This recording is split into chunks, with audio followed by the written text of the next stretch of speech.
Film ini menceritakan kehidupan seorang jenderal besar Jerman yang sangat dikagumi oleh rakyatnya, serta juga di kalangan militer Jerman. Berkat prestasinya dalam peperangan di Afrika, dia sampai mendapat julukan Desert Fox atau rubah gurun yang menggambarkan kehebatannya di medan pertempuran. Namun sayangnya, dia harus terjebak dalam rencana kudeta terhadap Hitler lewat operasi Valkyrie. Tanpa berlama-lama, langsung saja kita menuju alur ceritanya.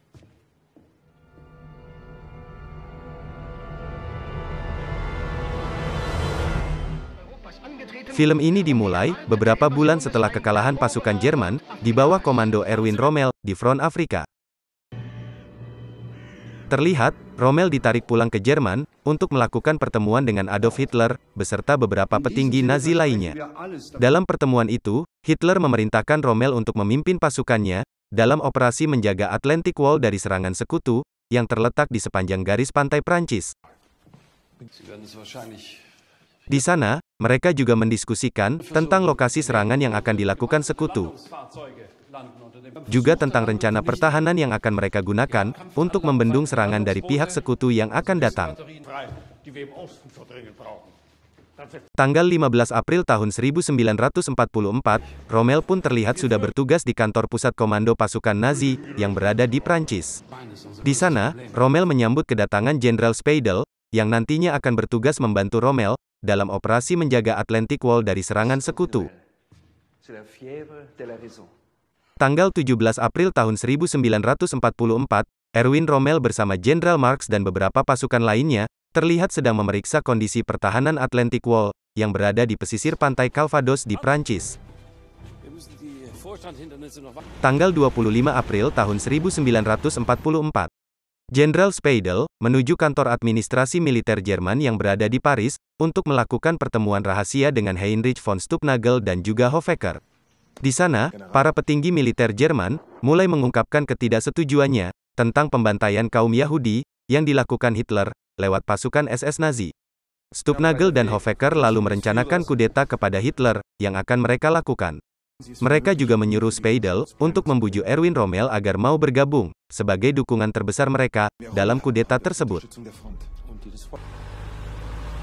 Tanggal 28 April tahun 1944, Jenderal Guderian, Field Marshal Rundstedt, dan beberapa jenderal lainnya melakukan pertemuan bersama Rommel di kantor pusat komando di Prancis. Di sana, mereka mendiskusikan tentang strategi penempatan tank yang mereka gunakan untuk membendung tentara sekutu yang akan datang untuk menyerang Atlantic Wall. Tanggal 14 Mei tahun 1944, terlihat Erwin Rommel melakukan pertemuan dengan Jenderal Heinrich von Stubnagel. Dalam pertemuan itu, Stubnagel mengatakan tentang kudeta Hitler yang akan dia lakukan bersama dengan Honecker. Stubnagel juga mengatakan kalau mereka sudah muak dengan kejahatan yang dilakukan oleh Hitler yang sudah menodai nama Jerman di seluruh dunia. Mereka juga menganggap Jerman lebih baik menyerah kepada sekutu daripada harus menyerah kepada Soviet. Stubnagel juga meminta Rommel agar mau bergabung dengan rencana kudeta itu. Karena Rommel sendiri adalah seorang field marshal yang sangat dikagumi oleh masyarakat Jerman dan juga di kalangan militer Jerman. Namun, dengan tegas Rommel menolak ajakan tersebut karena dia telah bersumpah setia kepada pemimpinnya. Dan juga, Rommel tak mau namanya ternodai dengan rencana kudeta itu. Tanggal 20 Mei tahun 1944, malam itu, Inggris mengirim beberapa pasukan pengintai di sekitar pantai Kanal Prancis yang dipimpin oleh Jenderal Bernard Montgomery. Akan tetapi, kedatangan mereka diketahui oleh pasukan Jerman, hingga mereka pun harus tertangkap, dan kemudian dibawa ke markas pusat SS di Paris. Esok harinya, Honecker membawa Jenderal Montgomery ke hadapan rival sejatinya yaitu Erwin Rommel. Di sana Rommel pun menawarkan kerjasama kepada Montgomery dan pihak Inggris untuk bergabung dan melawan Soviet. Namun, Montgomery mengatakan kalau hal itu sangat sulit untuk dilakukan. Karena Inggris berpikir kalau pembantaian umat Yahudi yang dilakukan Jerman sungguh sangat menjijikan. Usai pertemuan itu, Gestapo pun kemudian membawa Jenderal Bernard Montgomery menuju kamp tahanan perang khusus tentara Inggris. Tanggal 6 Juni tahun 1944, Jerman mendapatkan informasi kalau pasukan sekutu akan melakukan serangan di pantai Normandia. Pihak Jerman pun memperketat penjagaan dan melancarkan serangan ke pasukan terjun payung sekutu. Namun ternyata, serangan itu hanyalah tipuan yang diturunkan oleh pesawat khusus, sebagai bahan propaganda untuk Jerman. Pihak Jerman yang mengira kalau serangan itu hanyalah tipuan, kemudian menarik mundur sebagian pasukan yang berjaga di sana.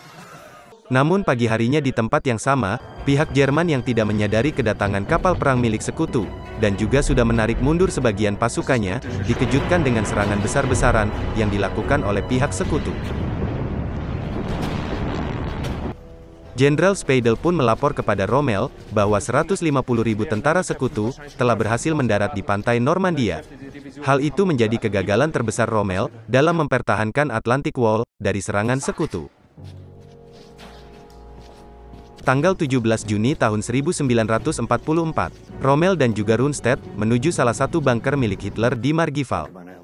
Mereka berdua dipanggil oleh Hitler, karena kegagalan mereka dalam mempertahankan Atlantic Wall dari serangan sekutu. Rommel pun mengatakan kepada Hitler, kalau kekalahan mereka, disebabkan karena kurangnya dukungan angkatan udara, serta armada laut yang tidak tersedia, untuk menjaga Atlantic Wall. Hitler lalu memerintahkan Rommel dan Rundstedt, untuk mempertahankan kota Cherbourg dari serangan sekutu yang berada di Normandia. Hitler juga menegaskan, kalau dia tidak ingin mendengar berita kegagalan lagi dari mereka berdua. Usai pertemuan itu, Rommel mencoba berbicara empat mata dengan Hitler, tentang masa depan Jerman nantinya. Rommel mengatakan, jika mereka lebih baik melakukan negosiasi kepada sekutu, karena Soviet sudah semakin dekat dengan wilayah Jerman. Namun, Hitler mengatakan kalau tidak ada lagi negara yang mau bernegosiasi dengan Jerman, karena mereka semua ingin sekali melenyapkan Jerman. Selesai melakukan pertemuan dengan Hitler, Rommel pun kembali ke kantor pusat komando. Namun di sana, Rommel justru mendapatkan kabar, bahwa Jenderal Marx telah terbunuh akibat serangan udara dari pihak sekutu. Tanggal 20 Juni tahun 1944, terlihat, Rommel sedang berada di posisi pertahanan Jerman, yang terletak di Caen. Di sana, Rommel coba memberi semangat kepada pasukan Jerman yang menjaga posisi pertahanan tersebut. Namun tak lama setelah Rommel meninggalkan tempat itu, serangan mematikan dari sekutu pun dimulai, dan sekutu berhasil menghancurkan pertahanan Jerman di sana.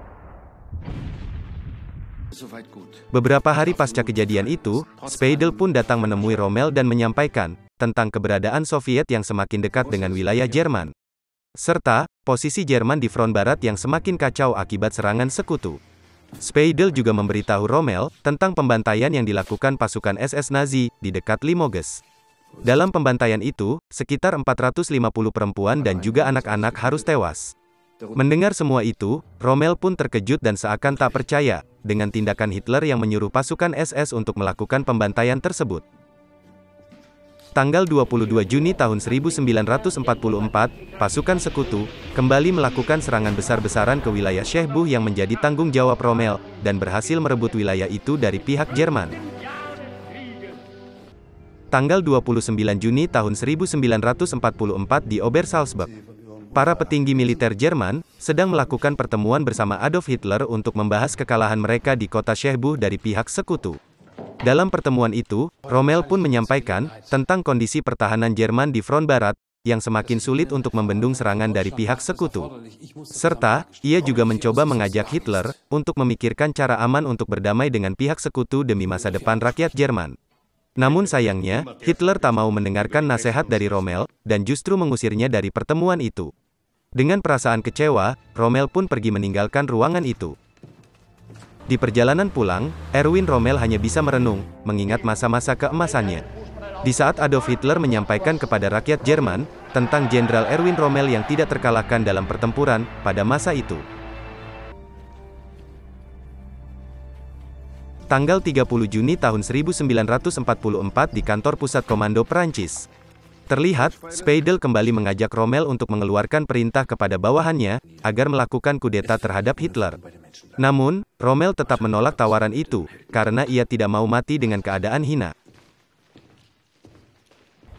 Tanggal 3 Juni tahun 1944 di kantor pusat komando Prancis.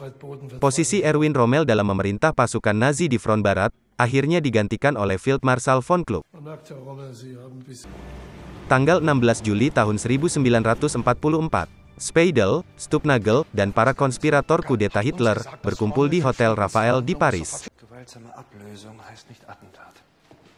Mereka semua merencanakan pembunuhan Hitler dengan meledakkan sebuah bom di markas besar Wolf-Lair, dekat dengan Rastenburg.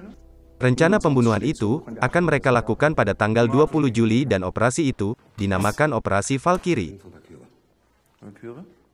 Tanggal 17 Juli tahun 1944, Erwin Rommel terlihat dalam perjalanan menuju Livarot. Sepanjang perjalanan, ia pun melihat para warga sipil yang sedang mengungsi dari desa mereka. Namun tidak lama setelah itu, pesawat sekutu pun mulai mengejar Rommel dan beberapa ajudannya. Pesawat itu pun mulai memberondong peluru ke mobil milik Rommel, yang mengakibatkan Rommel harus menerima luka serius di sisi kiri wajahnya. Rommel pun harus dirawat di rumah sakit, karena luka parah yang dialaminya.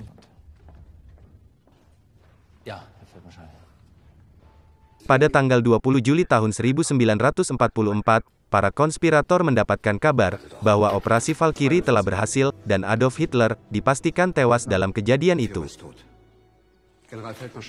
Sesuai yang sudah mereka rencanakan, mereka pun menuduh SS dan Gestapo yang telah melakukan kudeta tersebut. Mereka pun juga menangkap semua pasukan SS dan Gestapo serta membubarkan satuan tersebut. Namun tak lama, Gunther Blumentritt mendapatkan pesan singkat dari Field Marshal Keitel di Berlin, bahwa Hitler berhasil selamat dari kejadian itu dan ia masih hidup. Para konspirator pun kaget mendengar berita tersebut, karena rencana pembunuhan Hitler yang sudah mereka rencanakan, ternyata justru gagal. Ditambah mereka sudah menangkap dan membubarkan satuan pengawal pribadi Adolf Hitler, tanpa persetujuan Hitler sendiri. Satu persatu, para anggota konspirator yang melancarkan kudeta tersebut, berhasil tertangkap dan dibawa ke pengadilan rakyat.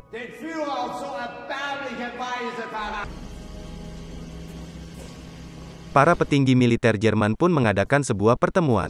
Di sana, mereka mengungkapkan kalau Rommel mengetahui rencana kudeta tersebut, meskipun tidak terlibat di dalamnya. Namun karena Rommel tidak melaporkan rencana kudeta tersebut, Rommel pun diputuskan bersalah, dan dianggap juga sebagai bagian dari kudeta. Tanggal 14 Oktober tahun 1944, dua jenderal dari markas besar, yaitu Wilhelm Burgdorf dan Ernst Maisel, menjemput Rommel di rumahnya. Di sana Burgdorf memberitahukan tentang dakwaan terhadap Rommel, yang dituduh terlibat dalam rencana kudeta tersebut. Rommel pun diberi 3 pilihan untuk menentukan nasib keluarganya. Pilihan pertama dan kedua, Rommel akan diadili di pengadilan rakyat sebagai pengkhianat, serta keluarga dan orang terdekat Rommel akan mengalami penderitaan, karena dianggap sebagai keluarga pengkhianat Jerman. Sedangkan pilihan terakhir, Erwin Rommel harus bunuh diri dengan racun sianida, dan pemerintah akan mengklaim bahwa ia meninggal karena sakit, serta dianggap sebagai pahlawan, dan Jerman akan menguburnya dengan penghormatan militer penuh, serta keluarganya akan menerima pembayaran pensiun sebagai keluarga Field Marshal. Rommel pun akhirnya memilih pilihan yang terakhir, dan menjelaskan keputusan itu kepada istri dan anaknya.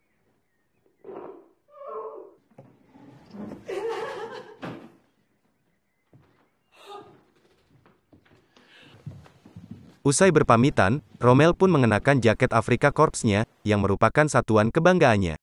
Serta membawa tongkat komandan lapangan, yang sangat berharga baginya. Rommel pun mengucapkan selamat tinggal untuk yang terakhir kali kepada putranya, sebelum ia memasuki mobil Burgdorf.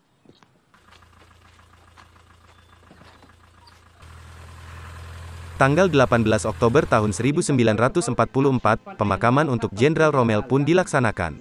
Hari itu, merupakan kesedihan yang mendalam, bagi rakyat Jerman maupun kalangan anggota militernya. Di mana Jenderal Rommel merupakan seorang jenderal, yang sangat dicintai oleh rakyat Jerman.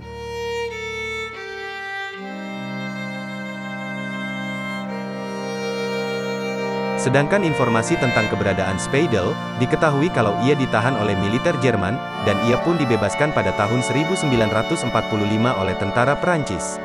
Dan 12 tahun kemudian, ia pun bergabung dengan organisasi NATO, dan ia merupakan perwira Jerman pertama, yang bergabung dengan organisasi tersebut.